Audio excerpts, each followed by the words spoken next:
ठीक है, आपको डिवाइन सिखा रहे हैं कुछ तो चीज़ हैंडल करना, और आप उसे बाखूबी काफ़ी कंफर्टेबली उसे हैंडल कर रहे हो, क्योंकि देखिए द इम्प्रेस का कार्ड आया है। ये कार्ड बताता है कंफर्टेबल चीज़ों को, कंफर्टेबल जोन को ये बताता है। आप कितने अच्छे से चीज़ें, कितनी भी बड़ी परेशानी हो आप इजीली उसे हैंडल कर पाते हो। ठीक है, ये कार्ड उसको बताता है। तो क्योंकि देखिए ये कितना ये एक रानी है, लेकिन ये गाउन में बैठी है।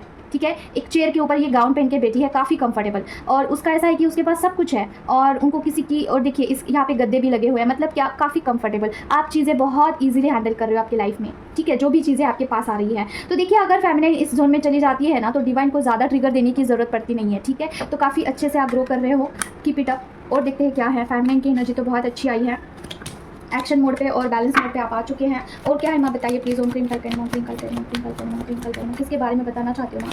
ओम क्रिंकल करें, ओम क्रिंकल करें, ओम क्रिंकल करें, ओम क्रिंकल करें, ओम क्रिंकल करें, ओम क्रिंकल करें, ओम क्रिंकल करें, ओम क्रिंकल करें, ओम क्रिंकल करें, ओम क्रिंकल करें। हार्मिट का कार्ड आया है। द हार्मिट का कार्ड क्यों आया है माँ। ओम क्रिंकल करें, ओम क्रिंकल करें, ओम क्रिंकल करें, ओम क्रिंकल करें, ओम क्रिंकल करें।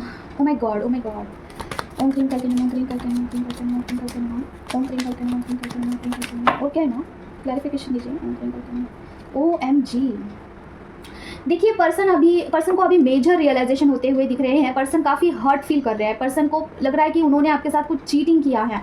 ठीक है, उनको ना पछतावा हो रहा है किसी चीज़ को लेके। द हार्मिट मोड पे है, मतलब कि क्या उन्होंने कुछ चीज़ में पता नहीं क्यों आपको डिच किया है, ऐसा लग रहा है कुछ चीटिंग किया है आपके साथ, और पास्ट की भी ये एनर्जी हो सकती है। और उसके बारे में अभी अकेले बैठ कर सोच विचार कर रहे हैं। ठीक है, अकेले में, और उनको मेजर रियलाइजेशन हो रहा है कि उनकी क्या गलती है, और यूनियन करना चाहते हैं, आपसे मिलना चाहते हैं इस चीज़ के लिए। मतलब क्या, सॉरी बोलना चाहते हैं, शायद से सॉरी बोल सकते हैं, आगे से वो एक्शन ले सकते हैं। ठीक है, कम्युनिकेशन करना चाहते हैं कम्युनिकेट करना चाहते हैं, एक्शन लेना चाहते हैं, आगे से कॉल मैसेज कर सकते हैं आपको। ठीक है, लेकिन कुछ ब्लॉकेज आया, देखते हैं क्या ब्लॉकेज है। आप बताइए प्लीज़ क्या ब्लॉकेज आया है यहाँ पे।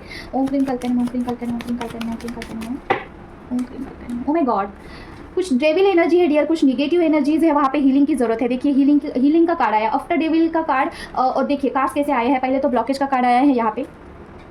ठीक है, उसके बाद डेविल का कार्ड आया है, और इसके बाद हीलिंग का कार्ड आया है। मतलब हीलिंग की ज़रूरत है आपको। सख्त पर्सन के ऑरा में कुछ तो निगेटिव एनर्जीज है, जिसकी वजह से वो आपके साथ मैनिपुलेटिंग बिहेव करते हैं। उनका माइंड नहीं है, वो जो भी आपके साथ बिहेव कर रहे हैं ना, वो उनका खुद का माइंडसेट नहीं है। कुछ तो निगेटिव एनर्जीज है, कुछ तो ब्लैक मैजिक उनके ऊपर किया हुआ है, थर्ड पार्टी ने किया होगा, या फिर किसी भी रिश्तेदार ने किया होगा, किसी ने भी किया होगा। जो भी आपके बीच में दरार आई है, उस निगेटिव एनर्जीज की वजह से आई है। ठीक है, जो भी पर्सन आपसे बोलते हैं, जैसे भी बर्ताव करते हैं, ईगो दिखाते होंगे, या फिर आपको चीट करते होंगे, आपको छोड़ के किसी और पार्टी के पास जाते होंगे, ये सब उनका केओस क्रिएट हो चुका है। निगेटिव एनर्जीज की वजह से उनको भटकाव बहुत ज़्यादा हो रहा है। ठीक है, तो आपको हीलिंग की सख्त ज़रूरत है। अगर आप कर रहे हो ना, तो कीप इट अप। एक ना एक दिन ज़रूर से चीज़ें सब कुछ अच्छी हो जाएंगी। आपको सरेंडर के भाव में जो है करते रहना है। ठीक है, इस पाथ पे चलते रहना है। अगर आप हीलिंग दे रहे हो पर्सन को, ठीक है, पूरे विश्वास के साथ दीजिए और करिए। ठीक है, और देखते हैं क्या है, ये पर्सन की एनर्जी है। पर्सन को मेजर रियलाइजेशन हो रहा है कि उन्होंने आपके साथ चीटिंग किया है और कितना गलत किया है ये सब कुछ करके। ठीक है, तो ये चीज़ें आई है। कौन सा कार्ड था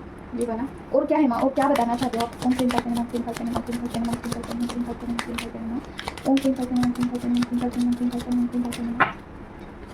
गाइडेंस, ओके, क्या गाइडेंस है माँ। ओम क्रीम करते हैं, ओम क्रीम करते हैं, ओम क्रीम करते हैं, ओम क्रीम करते हैं, ओम क्रीम करते हैं, ओम क्रीम करते हैं, ओम क्रीम करते हैं, ओम क्रीम करते हैं, ओम क्रीम करते हैं। 4 ऑफ वेंस का कार्ड क्यों आया माँ। ओम क्रीम करते हैं, ओम क्रीम करते हैं, ओम क्रीम करते हैं, ओम क्रीम करते हैं, ओम क्रीम करते हैं, ओम क्रीम करते हैं, ओम क्रीम करते हैं, ओम क्रीम करते हैं, ओम क्रीम करते हैं, ओम क्रीम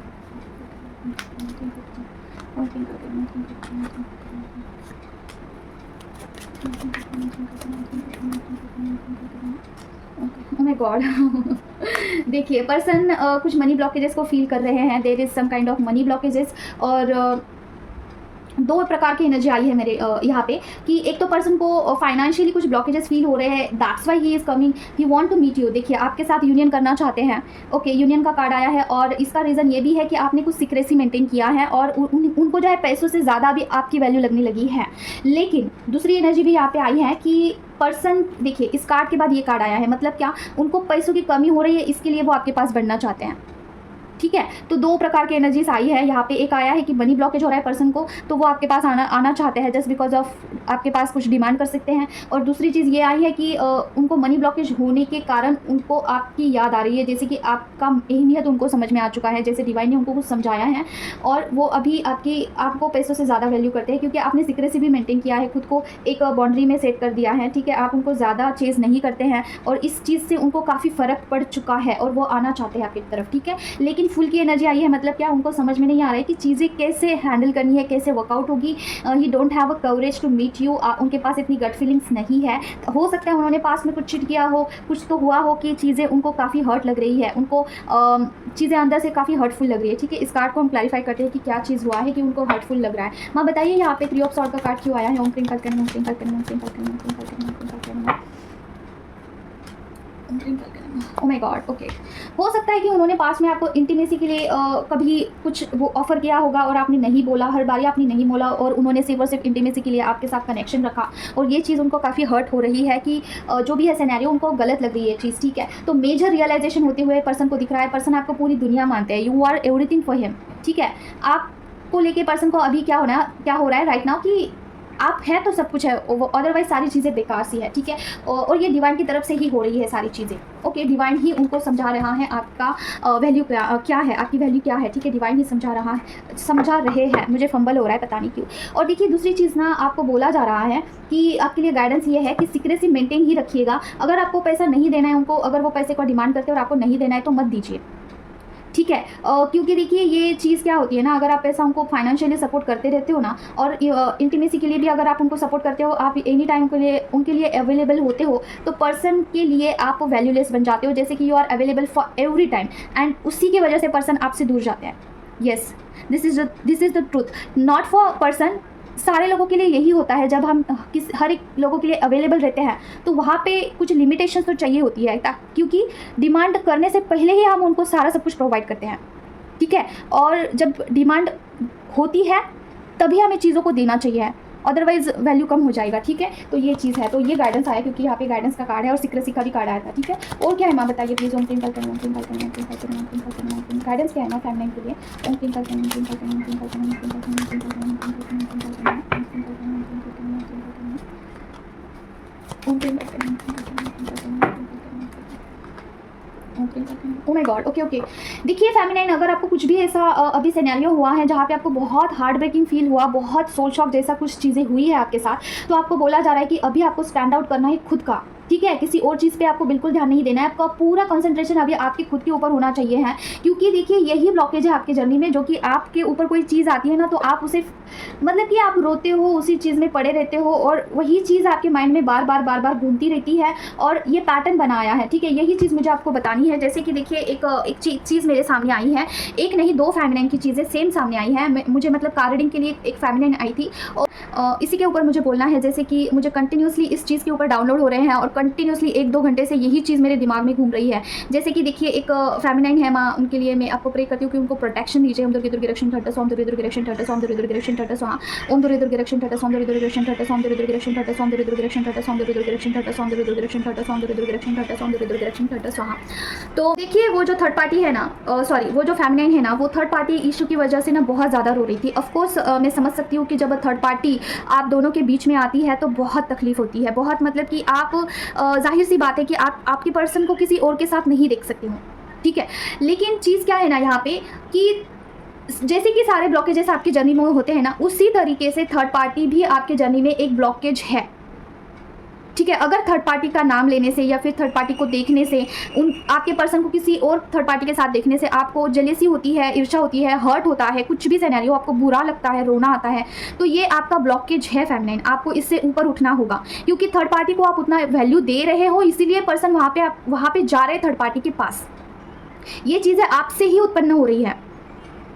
कैसे हो रही है? क्योंकि देखिए पर्सन आपसे अलग नहीं है, वो आपके ही काउंटर पार्ट हैं, तो उनको कुछ भी चीज़ें उनके माइंड में आती है, कुछ भी सिनेरियो उनके साथ घटित होता है, वो आपके एनर्जी की वजह से ही उनके तरफ चीज़ें जाती है। पर्सन आपको ही मिरर करते हैं। अगर आप थर्ड पार्टी को उतना ज़्यादा इंपॉर्टेंस देते हैं ना कि थर्ड पार्टी बहुत सुंदर है, ठीक है, तो पर्सन भी सोचते हैं कि थर्ड पार्टी बहुत सुंदर है। अगर आप सोचते हो ना कि थर्ड पार्टी मेरे पर्सन को के साथ शादी कर लेगी, तो आपके पर्सन भी सोचते हैं कि मुझे उस लड़की के साथ शादी करनी होगी, चाहिए है। ठीक है, सोचते हैं। उसके बाद अगर आप बोलते हो ना कि थर्ड पार्टी के साथ पर्सन बहुत इंजॉय कर रहे होंगे, उन्होंने बहुत अच्छा टाइम स्पेंड किया होगा, तो आपके पर्सन भी सोचते हैं कि मुझे उसके साथ अच्छा टाइम स्पेंड करना चाहिए। आप क्यों वैल्यू दे रहे हो थर्ड पार्टी को? देखिए थर्ड पार्टी कुछ भी नहीं है इस जर्नी में, वो एक सिर्फ कार्मिक पर्सन है। ठीक है, वो कर्मा क्लियर करने के लिए आई है, वो कर्मा क्लियर करेगी और निकल जाएगी। उनका कर्मा सिर्फ आपके पर्सन के साथ जुड़ा हुआ है, और उसी लिए, उस चीज़ के लिए ही आपके पर्सन उसके साथ रहते हैं, टाइम स्पेंड करते हैं। जब उसका कर्मा क्लियर हो जाएगा, पर्सन उसके साथ 1 मिनट भी नहीं रहेगा। अभी देखिए, इस जर्नी में जो पर्सन कर्मा क्लियर करते हैं ना, वो खुद का कर्मा क्लियर नहीं करते हैं, वो आपका और पर्सन का, दोनों का मिला के कर्मा क्लियर करते हैं। अभी फॉर एग्जांपल पर्सन किसी और के साथ थर्ड पार्टी में इन्वॉल्व है, फॉर एग्जांपल पर्सन किसी के साथ अफेयर में है या फिर शादी भी कर चुके हैं, तो उनकी जो वाइफ है, उनकी वो जो थर्ड पार्टी है, हो सकता है कि पास्ट लाइफ में आपकी वाइफ हो, आपका हस्बैंड हो। Yes, it can be possible. आपका हिस्से का कर्मा भी आपके पर्सन ही क्लियर करते हैं। अगर वो सेक्सुअली किसी इंटीमेसी के लेवल पे भी किसी के साथ जुड़े हुए हैं, हो सकता है कि पास्ट लाइफ में आपका इंटीमेसी किसी के साथ ज़बरदस्ती हुआ होगा, आपने किसी के साथ ज़बरदस्ती किया होगा, या फिर सोच करके देखिए, अगर आपने आपकी जो भी वाइफ है उसके ऊपर अगर आपने ज़बरदस्ती किया था पास्ट लाइफ में, तो इस लाइफ में आपके जो पर्सन हैं उनको कर्मा पे बैक करने के लिए इंटीमेसी लेवल पे उनके साथ रहते हैं। ट्विन फ्लेम जर्नी का ये रूल ही है, जहाँ पे आपने कुछ चीज़ की, जो भी कर्मा क्रिएट किया, वो सारा सब कुछ मिला के पर्सन के हिस्से में जाता है। और अगर बहुत बड़ा कर्मा होगा, बहुत मेजर लेवल का कर्मा होगा ना, तो आपके लाइफ में भी कोई कार्मिक पार्टी डाल दिया जाता है। उनके लाइफ में तो कार्मिक पर्सन होता ही है, एज वेल एज आपके लाइफ में भी कोई कार्मिक पार्टी होती है, और आप दोनों मिलकर कर्मा को क्लियर करते हैं जब कार्मिक पर्सन आपके लाइफ में होता है। तो अगर पर्सन किसी के साथ इंटीमेसी लेवल पे कनेक्टेड है, या फिर पर्सन किसी के साथ थर्ड पार्टी के साथ शादीशुदा जिंदगी जी रहे हैं, इट मीन्स कि आपका कर्मा इतना मेजर है कि आपको डाल दिया गया है, कि शादी के बंधन में डाल दिया गया है कि आप यहाँ से जा भी नहीं सकते और वहाँ पे आपको रहना ही होगा, कर्मा क्लियर करना ही होगा। ठीक है, देखिए बहुत सारे फेमिनाइन ना शादी के बाद अवेकन होते हैं, उनको शादी के बाद पता चलता है कि हम लोग ट्विन फ्लेम जर्नी में हैं। ठीक है, ऐसे में क्या होता है कि आपका जो कार्मिक पर्सन है वो कर्मा क्लियर करने के लिए आपके साथ रहता है, और जो भी फेमिनाइन शादी से पहले ही अवेकन होती है, उनको पता चल जाता है कि हम ट्विन फ्लेम जर्नी में हैं, तो उनका जो कर्मा है इतना ज़्यादा बड़ा नहीं होता है। उनके पास चांस होता है कि सारे ब्लॉकेजेस को क्लियर कर दो और अपने पर्सन के साथ शादी करो। लेकिन यूनियन होने से पहले, डिवाइन यूनियन होने से पहले, आपके जो पर्सन है वो सारा सब कुछ कर्मा क्लियर करके ही आपके पास आते हैं। वो अपना इंटीमेसी का कर्मा क्लियर करेंगे, वो मल्टीपल अफेयर्स करेंगे। ठीक है, उसके बाद अगर वो ड्रंक कार्ड है, किसी एडिक्शन में है, वो दारू पीते हैं, तो वो वहाँ का कर्मा भी क्लियर करके आपके पास आएंगे। जैसे कि क्या, बहुत सारा पैसा वहाँ पे खर्चा कर देंगे, दारू पी के वो अपनी हालत बुरी कर देंगे, और वहाँ पे भी कर्मा अगर जुड़ा होगा, किसी एडिक्शन में होंगे वो आपके पर्सन, तो वो भी क्लियर करके ही वो आपके पास आएंगे। ठीक है, उसके बाद अगर आपके पर्सन का कर्मा किसी वर्क प्लेस पे है, जैसे कि जहाँ पे वो काम कर रहे हैं, किसी कंपनी में काम कर रहे हैं, या फिर कोई कंपनी चलाते हैं खुद से, कोई पंडित है, या फिर कोई भी सोल पर्पस कर रहे हैं, तो जहाँ पे भी काम कर रहे हैं ना, वहाँ पे भी कर्मा जुड़ा होता है। बहुत सारे मल्टीपल लोगों को कुछ चीज़ें देनी होती है, उनके हाथों से ही कुछ चीज़ें लिखी होती है, तो वो सारा सब कुछ कर्मा पर्सन को क्लियर करना पड़ता है, तो वो वहाँ पर बिजी होते हैं। तो आपका डिवाइन यूनियन होने से पहले आपके सारे ब्लॉकेजेस को क्लियर किया जाता है। तो फेमिनाइन, ये चीज़ आप बिल्कुल में मन में मत लाना कि आपके पर्सन इंटीमेसी लेवल पे किसी और के साथ एंजॉय कर रहे हैं, या फिर वो बहुत ज़्यादा बिजी रहते हैं और आपको टाइम नहीं देते हैं, वो थर्ड पार्टी के साथ बहुत ज़्यादा इन्वॉल्व हैं। आप ये सोचिए कि वो सारी चीज़ें जो है वो कार्मिक है, आपके पर्सन जो है कर्मा के साथ जुड़े हुए हैं, मल्टीपल्स ऑफ कर्मा आपके पर्सन के साथ जुड़े हुए हैं। तो आप कुछ कर सकते हैं, तो उनका कर्मा क्लियर करने के लिए आप उनको मदद कर सकते हैं। देखिए, ये यहाँ पे ब्लॉकेज आया है। ठीक है, ब्लॉकेज आया है, इसके ऊपर आपको काम करने के लिए कहा जा रहा है। ठीक है, कार्मिक चीज़ें के ऊपर काम करने के लिए कहा जा रहा है। किसको? फेमिनाइन को। देखिए, क्वीन ऑफ सॉर्ड का कार्ड आया, आपको एक्शन लेने के लिए कहा जा रहा है। आप हो सकता है कि बहुत ओवर थिंकिंग कर रहे हो इस चीज़ को लेके कि पर्सन किसी और की तरफ क्यों जा रहे हैं, मेरे तरफ क्यों नहीं बढ़ रहे हैं, कैसे बढ़ेंगे? अगर ये अगर ब्लॉकेज है तो कैसे बढ़ेंगे आपके पर्सन? आपको ब्लॉक कर दिया गया है इस चीज़ में। देखिए, ब्लॉकेज है, सबसे बड़ा ब्लॉकेज है आपकी जर्नी में कर्मा। ठीक है, अगर आप और आपके पर्सन, आप दोनों एक दूसरे से मिलते भी हो ना, तो वहाँ पे टॉवर मोमेंट क्रिएट किया जाएगा और आपको अलग कर दिया जाएगा। आपको बोल दिया, यहाँ पे बताया जा रहा है कि आपके दोनों के ऊपर अगर किसी भी प्रकार का ब्लॉकेज है तो आपका यूनियन हो ही नहीं सकता है। क्या करोगे ऐसा यूनियन होके, अगर वो आगे चल के टूटने ही वाला है रिश्ता? क्या होगा ऐसे रिश्ते को जोड़ के, जोर ज़बरदस्ती करके अगर आप जोड़ भी देते हो, अगर आप शादी भी करते हो? ठीक है, बहुत सारे फैमिली को मैंने देखा है कि उनके ऊपर ब्लैक मैजिक करना, डीएम के ऊपर ब्लैक मैजिक करना कि ये मेरे हो जाए, मेरे साथ शादी कर ले, जोर ज़बरदस्ती करके आप शादी कर लेते हो, लेकिन शादी के बाद भी रिश्ता टूट जाता है क्योंकि उनका कर्मा किसी के और के साथ जुड़ा हुआ होता है। ये ट्विन फ्लेम जर्नी है, ये काफ़ी क्रिटिकल जर्नी है। ठीक है, यहाँ पे बहुत सारे ब्लॉकेजेस होते हैं। ठीक है, आपको उन सारे ब्लॉकेजेस को हील करना होता है, तब जाके आपका यूनियन होता है। देखिए, यूनियन का कार्ड आया है, और इस जर्नी में ना एंसेस्टर का सबसे बड़ा ब्लेसिंग होता है, वो एंसेस्टर्स का होता है। एंसेस्टर का ब्लेसिंग अगर नहीं होगा ना, तो ये जर्नी हिलेगी भी नहीं। इतना ज़्यादा एंसेस्टर का आपका ब्लेसिंग ज़रूरी होता है इस जर्नी में। ठीक है, और दूसरी चीज़ देखिए, आपके पर्सन ईगो में है, अभी बहुत ज़्यादा डिस्ट्रॉयटेड फॉर्म में है। अगर आप इस जर्नी को चलाना चाहते हो ना, तो आपको इसके ब्लॉकेजेस को हील करना होगा फेमिनाइन। मैं आपको क्या क्या ब्लॉकेजेस होते हैं मैं शॉर्टली बताती हूँ। एक होता है कर्मा ब्लॉकेजेस, जिसके लिए आपको वेट करना ही पड़ेगा। और उसके लिए अगर आप कुछ करना चाहते हो फास्ट करने के लिए, कर्मा क्लियर करने के लिए, तो आप उसके ऊपर काम करिए फेमिनिन। ठीक है, क्या कर सकते हैं, होपोनोपोनो प्रेस कर सकते हैं, भजन कर सकते हैं, महामृत्युंजय मंत्रा कर सकते हैं, और कर्मा क्लियर होगा इससे। तो पर्सन जो है जल्दी आपके पास आएंगे, आपका यूनियन जल्दी हो जाएगा। दूसरा क्या ब्लॉकेज होता है, एंसेस्टर कर्स आपके ऊपर होता है। ठीक है, उनका ब्लेसिंग अगर आपको मिलता है ना तो चीज़ें बूस्ट होती है। ठीक है, बूस्ट हो जाती है, आपको आपके एंसेस्टर मार्गदर्शन दिखाते हैं, चीज़ें आपको टाइम टू टाइम मिलती है, प्रोवाइड होता है, गाइडेंस आपके पास आता है, और आप उन सारी चीज़ों से निकलने का रास्ता आपको दिखाई देता है क्रिस्टल क्लियर। ठीक है, तो एंसेस्टर्स का ब्लेसिंग होना बहुत ज़रूरी होता है। ठीक है, उसके बाद होता है ब्लैक मैजिक। ये तो सबसे बड़ा ब्लॉकेज है। ब्लैक मैजिक की वजह से फेमिनाइन इतनी ब्लॉक्ड होती है कि उसको क्लैरिटी ही नहीं आती है सिचुएशन को लेके, बिल्कुल नहीं आएगी। थोड़ा सा भी आगे जाने का कोशिश करेगी ना तो उसके पैर खींच कर पीछे लाया जाता है। जब तक उसके ऑरा में कुछ भी निगेटिविटी है तो वो निगेटिविटी फेमिनाइन को बिल्कुल आगे बढ़ने ही नहीं देगी। तो ये सबसे बड़ा ब्लॉकेज होता है, बड़ा, और चक्रा ब्लॉक होते हैं। तो ये सारे ब्लॉकेजेस जब आप हील करते हो ना तब जाके आपका यूनियन होता है, वो परमानेंट यूनियन होता है। ऐसा नहीं है कि 1-2 दिनों का यूनियन, नहीं, वो परमानेंट यूनियन होगा। आप दोनों मिलके इस जर्नी को चलाते हो, पर्सन की अवेकनिंग होती है, आपकी अवेकनिंग होती है, आप सोल पर्पस पे काम करते हो, सारी चीज़ें सेटल डाउन होती है। ठीक है, तो ये चीज़ आई है। उस देखिए यूनियन का ही कार्ड आया है यहाँ पे, कंप्लीशन का नंबर है। मतलब क्या, सारा सब कुछ साइकिल कंप्लीट करने से ही आपका यूनियन परमानेंट होता है। डिवाइन यूनियन इसे कहते हैं, जो कि सारे ब्लॉकेजेस को हील करके मस्कुलाइन और फेमिनाइन मिलते हैं, उनको सारी चीज़ें पता होती है, पता चलती है क्यों हो रही है, क्या रीज़न है, क्या डिवाइन बोलना चाहते हैं, ये उनको पहले ही पता चल जाता है जब वो अवेकन होते हैं। डिवाइन की लैंग्वेज उनको समझ में आती है। ठीक है, तो ज़्यादा से ज़्यादा आपने ब्लॉकेजेस को हील करने की कोशिश करिए। देखिए जो डिवाइन है ना वो आपके दुश्मन नहीं है, वो आपके सामने कोई चीज़ ला रहे हैं तो वो आपको बता रहे हैं इनडायरेक्टली कि ये ब्लॉकेज है आपके जर्नी में। अगर आपके पर्सन किसी के साथ इंटीमेसी कर रहे हैं, किसी के और थर्ड पार्टी के पास जा रहे हैं, तो डिवाइन आपको इनडायरेक्टली बता रहे हैं कि ये ब्लॉकेज है, इसे हील करिए, कर्मा जुड़ा हुआ है आपके पर्सन का उसके ऊपर, उसके साथ। ठीक है, इसीलिए पर्सन आपके पास नहीं आ रहे हैं, ऑफकोर्स नहीं आएंगे।